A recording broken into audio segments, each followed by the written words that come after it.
লঘুচাপের জেরে বৃহস্পতিবার রাতভর বৃষ্টির ফলে দ্বারকেশ্বর নদের জল বাড়ছে। সেই কারণে শুক্রবার সকাল থেকেই আরামবাগ শহরের দ্বারকেশ্বর নদ সংলগ্ন এলাকার বাসিন্দাদের মধ্যে আতঙ্ক তৈরি হয়েছে। স্থানীয়রা জানান, দ্বারকেশ্বর নদের জল ক্রমশ বাড়ছে, তাই তারা বিষয়টি লক্ষ্য রাখার জন্য নদ তীরবর্তী এলাকায় ঘোরাফেরা করছেন। যদি জল এভাবে বাড়তে থাকে তাহলে তাদের বাড়ি ছেড়ে অন্যত্র থাকতে হবে।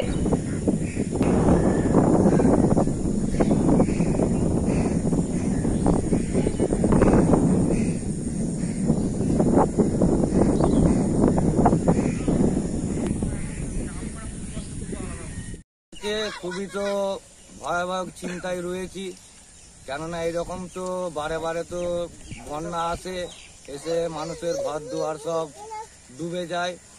তো এইখানেতে এই নদী জল বাড়া মানে হচ্ছে গরিব মানুষ ডুবে মরা আর নেতা মন্ত্রীদের পকেট ভরা, এইরকম ব্যাপার।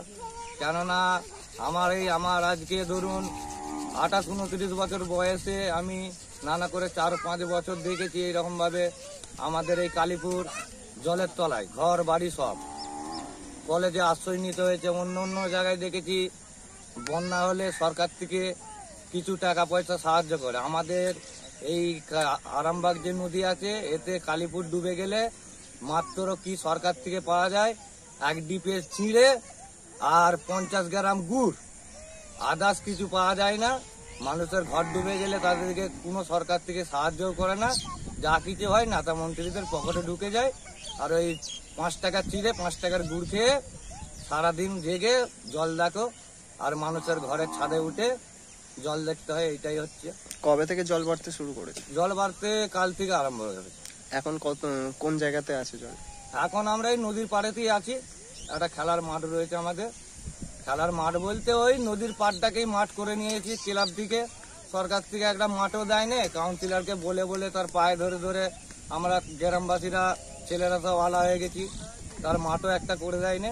এখন খুবই আতঙ্কে আছি। আবার তো জল বাড়ছে যে হারে, আবার তো ঘর দুয়ার ডুবে যাবে। আবার চিড়ে গুড়ের আশায় বসে রয়েছি, কখন সরকার থেকে চিড়ে গুড় দেবে খাবো ছেলে বই দিকে নিয়ে। আমার নাম শঙ্কর মালিক। তো এমএসআই এরকমই বাড়ে, প্রত্যেক বছরই যেমন বাড়ে। তবু 2 বছর বন্যা তো হয়নি, এবছর আবার বাড়ছে সেরকমই। হ্যাঁ, বাড়তেই থাকে, নদী মাঠ দিয়ে জল ছুটে। আতঙ্কে বলতে আমাদের এটা হামেশাই তো দেখে এসছি, আতঙ্কে বলতে আর কিছু বলার নেই। এ তো ছোটবেলা থেকেই দেখছি জল সামনে ঘরের সামনে দিয়ে যাচ্ছে, কিছু কেমন বাড়ি ডুবে যায়, মাটির বাড়ি। এখন তো আবার টাবার আসে, দিয়ে যায় চাল আটা আর চিড়ে এইসব খাবার টাবার দিয়ে এই সবে গায়ে গায়ে হয়েছে। কারণ আজকের দিনটা দেখা যাক কতটা বাড়া যায়। আমার নাম ছোট্টু মালিক।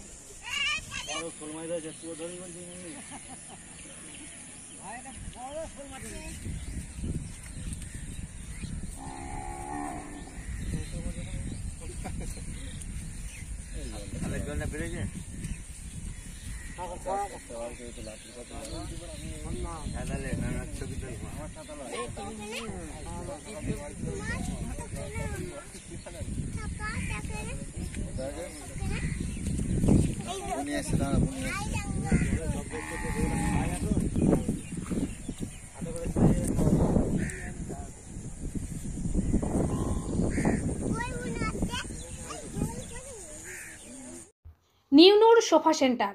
এখানে সমস্ত রকম সোফা পাইকারি ও রিটেলে বিক্রয় করা হয়। সমস্ত সোফা নিজস্ব কারখানায় তৈরি করা হয়। প্রোপাইটার হানিফ হোসেন খাঁ ও রুহুল হোসেন খাঁ, বড়ডোঙ্গল হাটতলা সিনেমা হলের সন্নিকটে, হুগলি। যোগাযোগ 7797170093 এবং 9382003105।